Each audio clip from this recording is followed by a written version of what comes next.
Hey guys, so to specify any blocks that contain context, we use the paragraphs tag.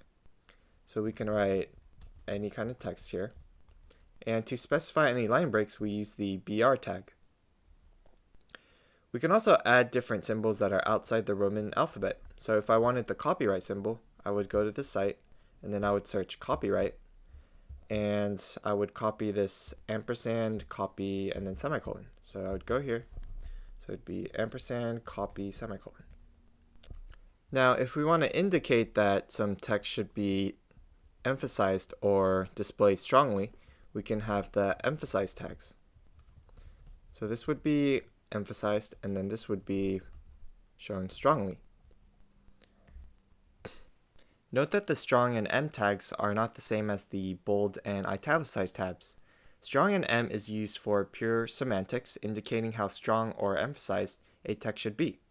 Bold and italicized, however, are more a visual concept. Now let's take a look at what this looks like so far. So we would save this, and then we just open it in Chrome. And we can see here our hello world, and then the line break, as well as our copyright symbol, and then we have our emphasized and strong text. Now when we add text to the page, any extra spaces or tabs are collapsed. If we want to specify text layout beforehand and include all the extra spaces, we can use the pre tag. So before I show you guys what the pre tags look like, let's go over the headings. So there are 6 levels of headings in HTML, H1 to H6. H1 is the top level heading and should be only used once per page. So all the major topics would go on to H1 and then subtopics to H2 and so on.